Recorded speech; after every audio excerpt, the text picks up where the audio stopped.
The Real People Nez Perce, Survival Against Assimilation, 71 Years of Loyalty, 1 month to abandon everything.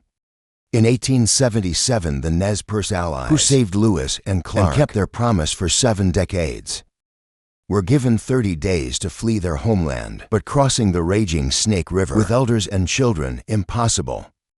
Then the massacre began. Why did America betray its most faithful allies? Discover the shocking truth. Subscribe to Native Legends and History Stories and hear how a broken vow ignited a war.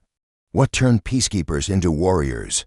The Nez Perce, known as the Nimiipuu, the Real People, had thrived for centuries in the Pacific Northwest, their identity woven from diverse bands, united by kinship and a deep reverence for the land.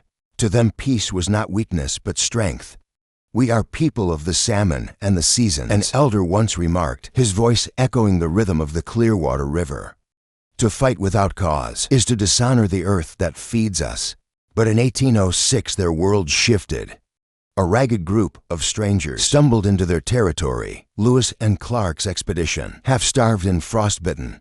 The Nez Perce could have turned them away.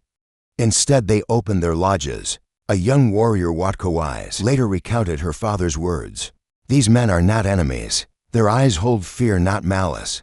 For over a month the tribe nursed the explorers, sharing camas root and dried venison. When the Americans prepared to leave, Captain Clark clasped the hand of Chief. "Twisted Hair, your people have saved us."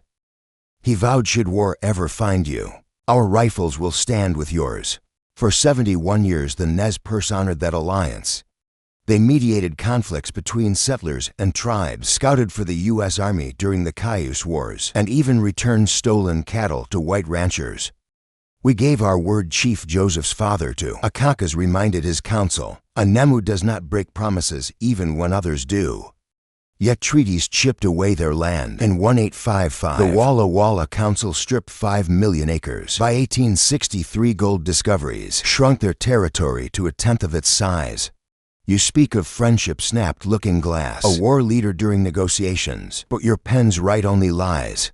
Still the Nez Perce complied, until 1877. The U.S. Army's ultimatum arrived like a thunderclap. In May 1877, 30 days. 30 days to abandon valleys where generations had fished for salmon, buried ancestors, and danced beneath the summer moon. General Oliver Howard, his face stern beneath a brimmed hat, delivered the order to Chief Joseph and other leaders. "If you delay," he warned, "soldiers will move you by force." The Nez Perce stared at the map of the proposed reservation, a cramped patch of rocky soil, a fraction of their ancestral range. Joseph's younger brother Olcott clenched his fists. "You ask us to shrink our hearts with our land."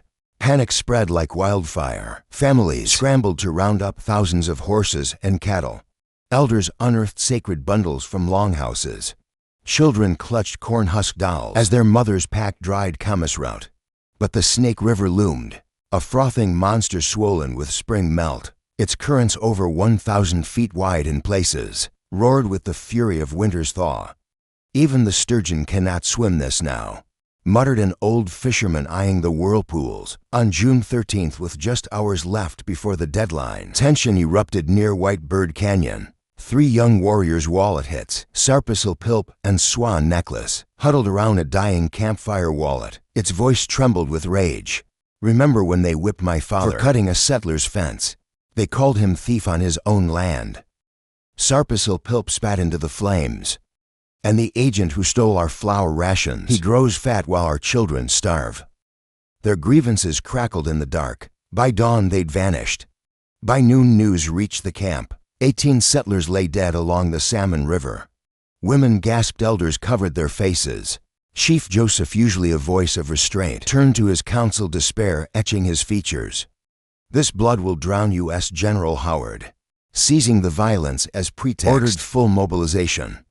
Columns of cavalry snaked toward Nez Perce villages, sabers glinting. Joseph's people faced an impossible choice: flee toward Canada's distant promise, or fight a war they never wanted. As warriors mounted their painted horses, a grandmother whispered to a child, "Hold tight to your doll, Kaya. The river ahead is wide, but our songs are wider." The U.S. Army descended on the Nez Perce with the ruthless efficiency of a machine. By June 1877, General Oliver Howard's forces, since 17 soldiers from the 1st Cavalry, 21st Infantry, and volunteer militias converged on the Wallowa Valley. Their arsenal included howitzers, cannons, Gatling guns, and the latest .45-70 Springfield rifles capable of killing at 1,000 yards. Columns of blue-coated troops trampled wheat fields the Nez Perce had spent decades cultivating. "Burn everything," Howard ordered. His voice clipped, "Leave no shelter for hostiles." But the hostiles were nowhere to be found. At Tepalwan, the ancestral summer camp, Nez Perce families had just finished shearing sheep. Women in calico dresses churned butter in oak barrels, while men traded cattle with settlers at the Kamaya market. Their prosperity was no accident. Census records show the tribe owned over 2,000 horses and 5,000 cattle, assets worth $200,000 in 1877, over $5 million today. "Our barns are fuller than the settlers," remarked Hayam, a rancher, as he counted sacks of flour. "Yet they call us beggars." The disconnect bordered on absurdity. At Lapwai Agency, Nez Perce leaders dined with missionaries, using silverware engraved with their Christian names. Chief Joseph's younger brother, Olcott, even wore a tailored suit to negotiations. "You've adopted our ways," General Howard acknowledged, eyeing Olcott's polished boots. "But your land is no longer yours." When violence erupted, it defied all logic. On June 17, 1877, at White Bird Canyon, 70 Nez Perce warriors, armed mostly with bows and muzzle loaders, faced 106 U.S. cavalrymen. The result: a rout warriors like two moons exploited the terrain, using hand signals to flank troops. By dusk, 34 soldiers lay dead. The Nez Perce suffered 0 casualties. "They fought like shadows," wrote Corporal Henry Bailey, his hands still shaking as he scribbled his report. "We fired at rocks while they picked us off like coyotes." Even in retreat, the tribe's humanity stunned their pursuers. Near the Clearwater River, Nez Perce scouts found 2 lost settler children, cold and hungry. "Take them home," ordered Yellow Bull, a war leader. The children were returned to their farmhouse with a sack of dried berries and a note: "No harm comes to the innocent gentleman." "Savages," scoffed Colonel John Gibbon when told of the act. "That's a contradiction. They live, not us." The bitterest irony festered in the economics. While the Nez Perce's apple orchards yielded 10,000 bushels a year, Oregon settlers relied on government subsidies. "Their herds never starved," grumbled Elias Mills, a homesteader. "Mine did, but they're the ones being punished." Yet the war machine ground onward. At Camas Meadows, warriors infiltrated an army camp at dawn, not to kill but to steal 200 mules. "We take only what we need," Looking Glass told his men, leaving the soldiers' coffee pots untouched. When Howard's troops later stormed the Nez Perce camp, they found Bibles open to Psalms and shelves stocked with patent medicines from Boise. As Gatling guns shredded the quiet of Bear Paw Mountain, a Nez Perce mother wrapped her daughter in a quilt stitched with Methodist hymns. "Why do they hate us?" the girl whispered, her voice drowned by artillery. The answer, buried in greed and shame, echoed across the bloodied plains. "Because your peace was a mirror, and we could not bear our reflection." The echoes of Custer's defeat at Little Bighorn in 1876 reverberated through Washington like a death knell. Newspapers splashed headlines of savage butchery, but for policymakers, the loss was a political catastrophe. "No more distinctions," growled Senator William Windom during a closed-door session, slamming his hand on a ledger listing friendly tribes. "The Nez Perce may wear suits and quote scripture, but they're still Indians. All must submit." The government's humiliation demanded a scapegoat, even if it meant betraying allies who'd kept their word for 7 decades. Gold fever sharpened the betrayal. In 1875, prospectors discovered veins near the Salmon River, land guaranteed to the Nez Perce by the 1855 treaty. Overnight, worthless valleys became El Dorado. Miners swarmed Wallowa, their sluices poisoning salmon streams. "We're not stealing land," argued Idaho's territorial governor, David Ballard, in a speech to Congress. "We're redeeming it from savagery."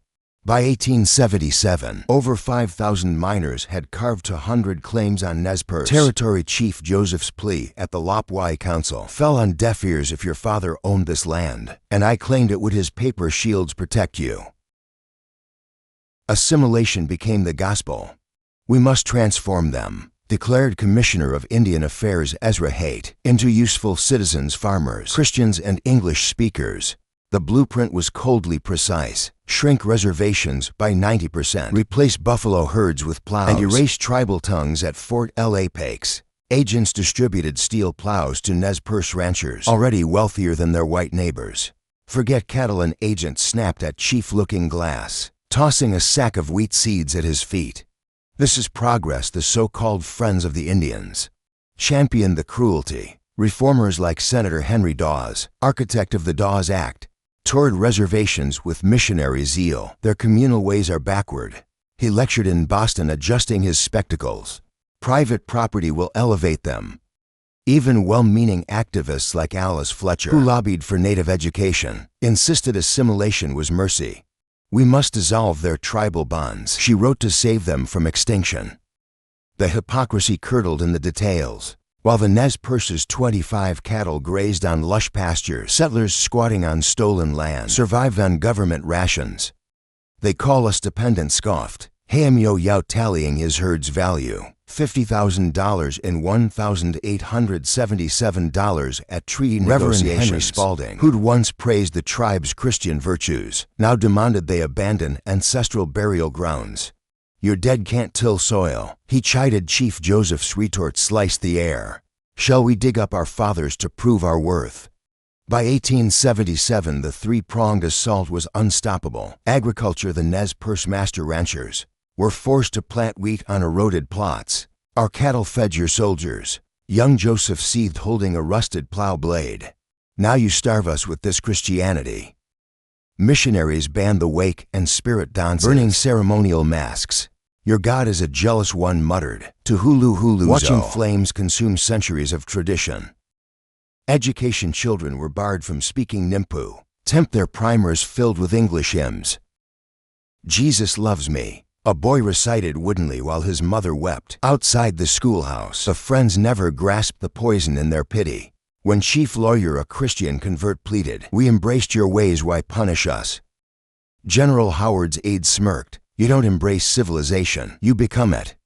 Yet the Nez Perce's greatest sin was their success. Their adapted prosperity mocked manifest destiny, proving natives could thrive without vanishing. As gold mines devoured the Wallowa Valley, a bitter truth emerged. America's civilizing mission wasn't about salvation. It was about silencing, a living rebuttal to white supremacy. The West's savage frontier had always been a mirror, and the Nez Perce's reflection was too blinding to bear. The U.S. government's final weapon against native sovereignty wasn't a rifle or a treaty. It was a classroom. By the 1880s, boarding schools like Carlisle, founded by Colonel Richard Pratt, operated under a chilling motto: kill the Indian, save the man. Nez Perce children, along with thousands from other tribes, were ripped from their families, their braids shorn at the schoolhouse door. You'll forget your savage tongue, a matron barked at 12-year-old Lucy Chiskama, scrubbing her hands raw with lye soap. Here you speak civilization. The regimen was military in its cruelty. Children marched in uniforms, numbers pinned to their chests, answering only to anglicized names. At mealtime, a Cheyenne boy whispered, "Peso, mother," and was forced to swallow a bar of soap. A Nez Perce girl caught humming a waken prayer. Spent nights locked in a coal cellar. Your songs are devilry, hissed Reverend Stevens, brandishing a Bible. Only Christ's hymns may pass your lips. Before the boarding schools, identity was as specific as the rivers that shaped each tribe's world. A Nez Perce child would say, I am Nemu, people of the pierced noses, tracing lineage to the Wallowa Valley's crystal waters. A Lakota youth declared, I am Oyat, nation of the seven council fires, his pride rooted in Pahasapa's golden plains. To ask what are you was to hear 1,000 answers. Comanche Dine Salish, each tied to land, language, and leaders older than memory. The schools shattered these boundaries. In 1890, at Carlisle Indian Industrial School, a Nez Perce girl named Siskama sat beside a Hopi boy in a cramped dormitory. Guards had stripped their beaded moccasins and replaced them with stiff leather shoes. What's your name? She whispered in Nimiipuu tempt. He stared blankly. She tried again in broken English. Your band, I am Hopi. He replied using the English name forced upon him from Macy's Maces. Like cliffs, she gestured with her hands. Mimicking rock walls, he nodded.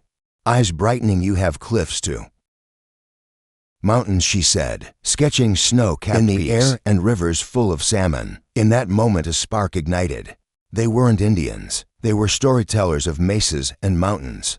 But the system that sought to erase their differences accidentally gave them a common language loss. By 1910, over 10,000 children from 50 tribes endured the same regimen.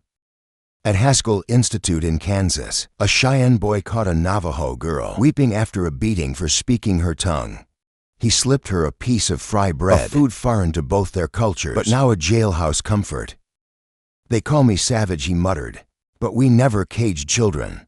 The classrooms became clandestine laboratories of unity. A Chippewa girl taught a Panka boy her clan's constellations. He shared stories of the Buffalo people. When teachers glorified Lewis and Clark as heroes, Nez persistent stood, voice trembling, my great-grandmother fed them. They promised peace, then took our land. Murmurs of same with us rippled through the room. The government's paperwork reduced them all to Indian. But in their shared resistance, they reclaimed the term by the 1920s. Graduates like Zitkala Shah, Yankee Dakota, and Henry Rowe Cloud Winnebago penned essays declaring, "We are not vanishing, we are converging." At the 1924 National Council of American Indians, delegates from 30 tribes, once enemies, voted unanimously to challenge U.S. citizenship laws. The ultimate irony: the Indian the schools tried to kill was born in their own barracks. A Nez Perce elder yellow wolf captured it best in 1931. They chopped down